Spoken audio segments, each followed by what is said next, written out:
अपने मसाइल को हल करने के लिए सब्सक्राइब करें आपके मसाइल का हल। सैयद अब्बास साहब मलेशिया से पूछ रहे हैं, क्या जाए नमाज पर कपड़े इस्त्री करना जायज़ है? मैंने कुछ दिनों पहले फेसबुक पर एक पोस्ट पढ़ी थी कि ऐसा करना सख्त गुनाह है, इससे जाए नमाज पर बैठे फरिश्ते जल जाते हैं। भाई जायज़ है, जाए नमाज पे आप इस्त्री कर सकते हैं, फरिश्ते नहीं जलते इससे। फ़रिश्ते तो फिर गर्मियों में भी बेचारे पसीने पसीने हो जाते होंगे, क्योंकि फ़रिश्ते तो ज़मीन पे आते जाते रहते हैं। तो जो सूरज की रोशनी ज़मीन पे पड़ती है, बाज़ दफ़ा इतनी शदीद गर्मी होती है, मस्जिद में एयर कंडीशन नहीं होता, तो वो फ़रिश्ते कैसे अफोर्ड कर पाते होंगे? और जब फ़रिश्ते ऊपर आसमान की तरफ जाते हैं तो सूरज के करीब से गुजर के जाते होंगे, जब उससे नहीं जल रहे तो आपकी इस्त्री से कहाँ जलेंगे? तो ऐसा नहीं है, आप इस्त्री करें, बेशक जाए नमाज पे करें, और जो एतराज़ करे उसको आप समझा दें कि भाई इससे कुछ नहीं होता। फिर भी अगर उसको तकलीफ़ हो रही है तो आप उसको बताएं कि भाई फ़रिश्ते जलें ना जलें, आप बहरहाल जल रहे हैं लाजमी, ठीक है ना। मैं जाए नमाज पे इस्त्री कर रहा हूँ, इससे फ़रिश्ते तो नहीं जल रहे, लेकिन आप पता नहीं क्यों जल रहे हैं। तो इंशाअल्लाह फिर वो एतराज़ करना यानी जलना छोड़ देंगे इंशाअल्लाह। जाए नमाज को वॉशिंग मशीन में धोना, क्या हम जाए नमाज को वॉशिंग मशीन में धो सकते हैं? सलमा बीवी दुबई से। जी, वॉशिंग मशीन चीज़ें धोने के लिए ही है, तो जाए नमाज भी धो सकते हैं आप उसमें। लेकिन अगर नापाक कपड़ों के साथ आपने जाए नमाज को धोया तो प्रॉपर पाक करना पड़ेगा, जैसे कि नापाक कपड़े प्रॉपर पाक करने पड़ते हैं। आजकल जो ऑटोमेटिक वॉशिंग मशीन आ रही है उसमें कम से कम 3 दफ़ा पानी बहा के गुजरना ज़रूरी है, वरना वो कपड़े पाक नहीं होंगे। बेहतर यही होता है कि वॉशिंग मशीन से कपड़े निकालने के बाद जब अच्छी तरह धुल जाए ना, निकालने के बाद टब में डालें और पानी बहा दें। जब साबुन निकल जाए, उसके बाद साबुन वाबुन निकल गया तो टब में डालें या मशीन में ही डाल दें और पानी एक दफ़ा बहा दें, यानी पानी यहाँ से आ रहा हो और उधर से निकल के जा रहा हो, तो इस तरह से कपड़े पाक हो जाएंगे। स्पाइनर में कपड़े सुखाने से, कंघालने से क्या पाक हो जाते हैं? मेरी वॉशिंग मशीन ऑटोमेटिक है, इसमें स्पाइनर में कपड़े कंघालती हूँ गंदे पानी के बाद, साफ़ पानी भी काफ़ी देर आता है, क्या इससे कपड़े पाक हो जाएंगे? बिनते शाहिद कराची से। अगर एक दफ़ा नापाक कपड़े धुलने के बाद उनमें इतना पानी बहा दिया जाए कि एक तरफ से पानी आ रहा हो और दूसरी तरफ से निकल रहा हो, कि अगर आप ये समझते हैं कि 3 दफ़ा इन पानी को किसी बर्तन में डबोया जाता तो इतना पानी जितना इस्तेमाल होता उतना पानी बह चुका है, तो वो कपड़े पाक हो जाएंगे।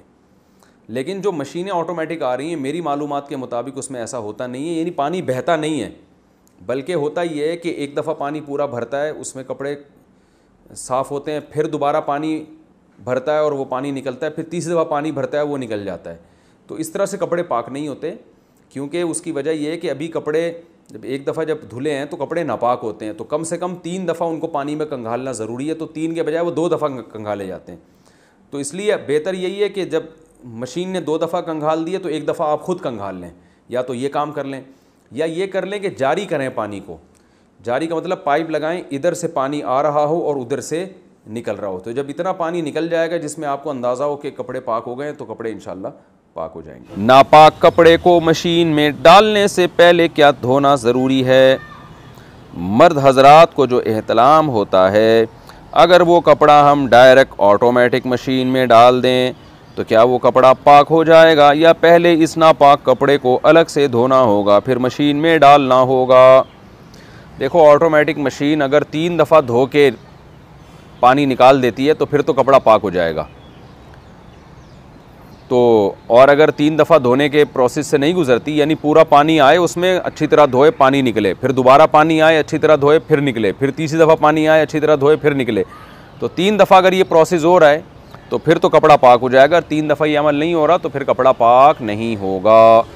तो उसके लिए बेहतर यही है कि मशीन ने अगर 1 या 2 दफ़ा ये अमल किया तो एक दफ़ा आप खुद करवा दें मशीन से। मशीन तो बटन दबा देंगे, दोबारा वही काम शुरू कर देगी।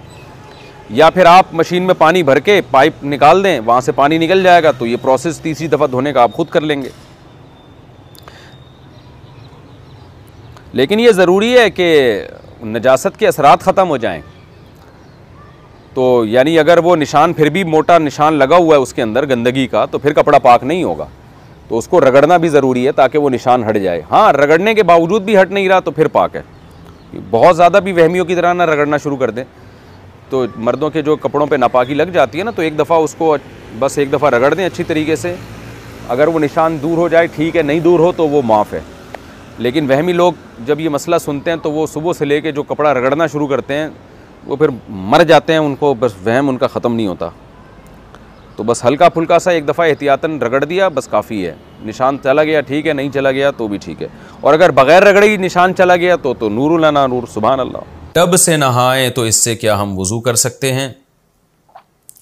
घर में बाथरूम में नहाने का बड़ा टब है जिसमें 180 या 200 लीटर पानी आता है। वो टब अगर पानी से भरा हुआ हो तो इसमें एक दफ़ा वज़ू या गुस्ल जनाबत करने के बाद दोबारा इसी पानी से वज़ू या गुस्ल किया जा सकता है। शेरीना खान, भाई टब में अगर आपने गुस्ल ऐसे किया कि टब के अंदर बैठ के गुस्ल किया फिर तो अब नहीं हो सकता उससे कुछ भी।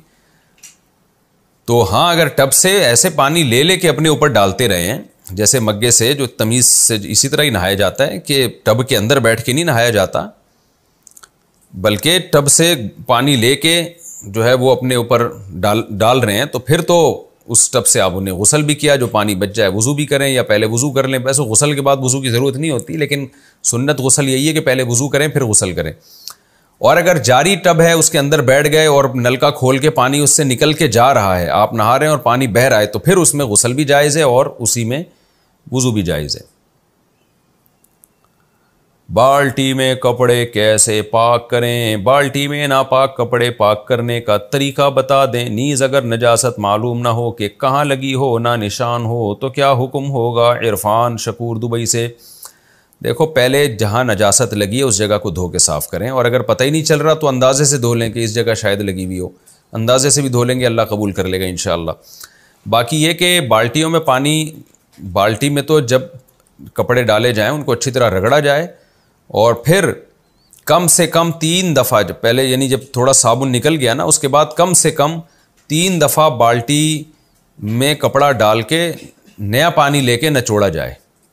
यानी कपड़े बाल्टी में डाल दिए, फिर सब कपड़ों को निचोड़ें, फिर दोबारा पानी में डाल दें, यानी बाल्टी में पानी भरा हुआ और नया पानी उसमें कपड़े डाल दें, फिर फिर कपड़े निकाल के अच्छी तरह निचोड़ें, फिर तीसरी दफ़ा बाल्टी को पानी से भरें, उसमें कपड़े डाल दें और फिर अच्छी तरह निचोड़ें, तो इस तरह से पाक हो जाएंगे। लेकिन आजकल तो बाल्टियों में धोने का रिवाज नहीं है, वॉशिंग मशीनों में धुलते हैं, और कपड़े वैसे भी लोग नीचे धो रहे होते हैं बैठ के, फिर आखिर में बाल्टियों में डालते हैं उसको। तो खुलासा ये कि कपड़े में अगर गंदगी के नजासत का जो निशान है या बदबू आपने अगर ख़त्म कर दी है ना, तो फिर 3 दफ़ा इस तरह से पानी में डाल के कंघा लेंगे तो कपड़े आपके पाक हो जाएंगे। और एक और आसान तरीका है कि पहले कपड़े अच्छी तरह धो लें, फिर बाल्टी में कपड़े डालें और नलके का पानी खोल दें। तो जब बाल्टी का पानी निकल के बहना शुरू कर देगा ना तो वो जारी पानी हो जाएगा, तो भी कपड़े पाक हो जाएंगे।